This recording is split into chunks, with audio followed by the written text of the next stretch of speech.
Взрыв у здания ФСБ, удар по важным целям, рекордная атака украинских дронов. В штабе произошла масштабная утечка, данные о потерях оказались выше. Тяжелый путь к переговорам. Режим заставил Вашингтон пойти на уступки. Резкий ответ Белого дома. Стратегическая неудача. Трамп проиграл важную битву. Бумеранг войны вернулся. Без света остались вдвое больше россиян, чем украинцев. Кому война, а кому мать родна? Как семья Путина богатеет на агрессии?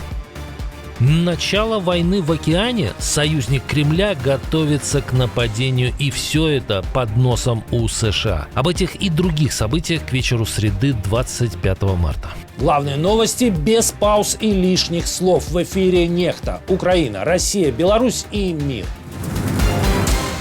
Украинские дроны наведались на родину Владимира Путина и нанесли болезненные удары государству-агрессору. В Ленинградской области под удар попал порт Выборга. Вспыхнули пожары. О, пошли, смотри, хуярит. После удара загорелся один из кораблей. Судно получило повреждения, накренилось и начало тонуть. На место срочно выехали скорые и МЧС. В Генштабе ВСУ заявили, что речь идет о патрульном ледоколе «Пурга», который использовали российские чекисты. Еще один дрон почти попал в очень символичную цель и взорвался всего в 30 метрах от здания ФСБ России. При этом Минобороны РФ отчиталась о якобы 389 сбитых украинских дронах за ночь. Это рекорд за все время войны.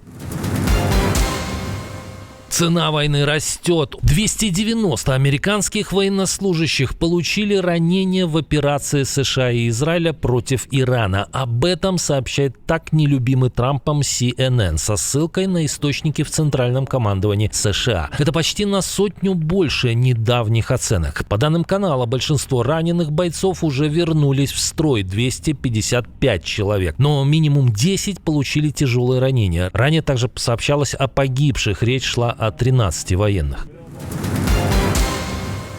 Пока удары продолжаются, за кулисами уже торгуются. США передали Ирану мирный план из 15 пунктов, пишет The New York Times. Документ отправили через Пакистан. Ключевой пункт – ядерная программа. США требуют передать под международный контроль около 440 килограммов обогащенного урана. В плане также ограничения по ракетам и разблокировка Ормузского пролива, через который проходит почти 1/5 часть мировой нефти. Но Иран ставит условия даже к формату переговоров. Представители режима отказались встречаться с ключевыми посланниками Трампа Стивом Уиткофом и Джаредом Кушнером, сообщает CNN. Причина простая – полное недоверие после срыва прошлых контактов перед войной. В Тегеране делают ставку на вице-президента Джей Ди Венса. Его считают более гибким и готовым к компромиссам. Но выбор не за Ираном. В Белом доме уже дали понять, состав переговорщиков определит лично Трамп. И участвовать будут сразу несколько фигур, включая Рубио. При этом Трамп утверждает, что иранский режим подобрал со своей стороны правильных переговорщиков. Но мы на самом деле разговариваем с нужными людьми, и они очень хотят заключить сделку. Вы даже не представляете, как сильно они хотят заключить сделку. Встреча может пройти уже в ближайшие дни в Исламабаде, но шансы туманные. Даже если переговоры начнутся, стороны пока говорят на разных языках. Но у Трампа есть не только пряник, но и кнут. На тему переговоров высказался еще один член команды американского президента. Мы ведем переговоры с помощью бомб. Пентагон отправляет на Ближний Восток еще около 2000 десантников из 82-й дивизии. Это одно из самых боеспособных подразделений в армии США. Как пишет The New York Times, задача дать Трампу дополнительные варианты у границ Ирана. В том числе рассматривается жесткий сценарий – возможность захвата острова Харк. Это ключевая точка, через него проходит значительная часть экспорта иранской нефти. Порт в российском Выборге и здание ФСБ были не единственными целями украинских дронов. БПЛА добрались еще до одного ключевого объекта. Ехал сюда, там на нефтянке, все горело, порт. В порту Усть-Луга после атаки беспилотников вспыхнул мощный пожар. Зарево было видно за километры. Местные слышали серию взрывов. Власти признали удар и заявили о 33 сбитых беспилотниках, но пожар в порту подтвердили.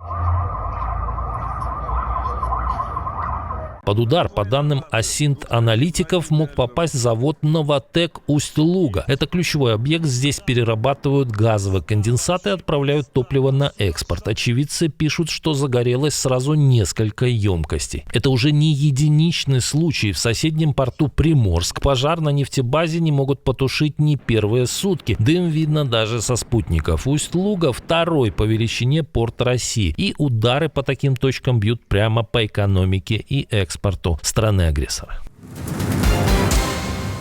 Тем временем президент США и его соратники понесли болезненное поражение. И речь не об атаке на Ближнем Востоке, а об ударе по тылам. Демократическая партия выиграла выборы во Флориде, прямо в округе, где находится резиденция Трампа Мар-а-Лаго. Республиканцы потеряли важное место в Палате представителей. Эмили Грегори одержала победу с минимальным перевесом, но это настоящее событие для этих мест, где десятилетиями верх одерживали республиканцы. Это не единичный случай. После выборов 2024 года демократы уже взяли более 20 мест в республиканских регионах и ни одного мандата не отдали в ответ. В самой партии говорят о росте недовольства политикой Трампа из-за цен, хаоса и внутренней напряженности. Расклад сил это пока не меняет. У республиканцев все еще большинство, но сигнал тревожный. Даже в собственном политическом тылу у Трампа начинаются сбои.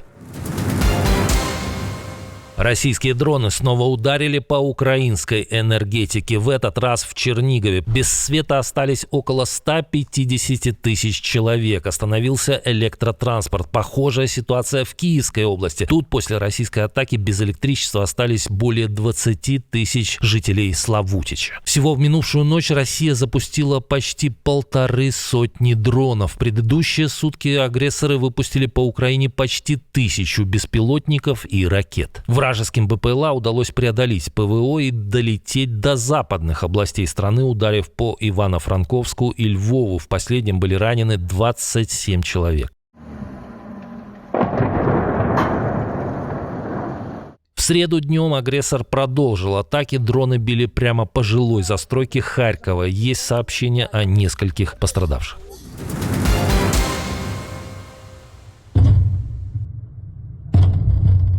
Но бумеранг войны залетел и туда, откуда она пришла. Прифронтовой Белгород снова оказался без света, воды и отопления. Все это в результате серии ночных взрывов. Последствия почувствовали на себе 450 тысяч жителей города и области. Об этом сообщил местный губернатор Гладков, который на днях сам чудом избежал встречи с украинским дроном.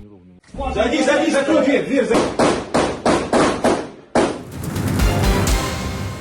Возможно, белгородцев, оставшихся без света и отопления, согреет следующая новость. Семья Путиных стала богаче. Состояние Анны Цивилевой, двоюродной племянницы хозяина Кремля и главы фонда «Защитники Отечества», всего за год увеличилось в 5 раз, с 29 до 155 миллионов рублей. Об этом сообщает проект «Можем объяснить» со ссылкой на утечку данных налоговой. Фонд, который должен помогать раненым и семьям погибших на СВО, в 2025 году потратил более 42 миллиардов рублей, но приоритеты показательные. Более 7,5 миллиардов ушли на содержание аппарата и зарплаты чиновников. На жилье и реабилитацию меньше. Еще десятки миллионов потратили на культуру, стихи, музыку и даже гимн фонда. Цивилева руководит не только этой структурой, но еще и является заместителем министра обороны, то есть напрямую отвечает за ведение агрессии, развязанной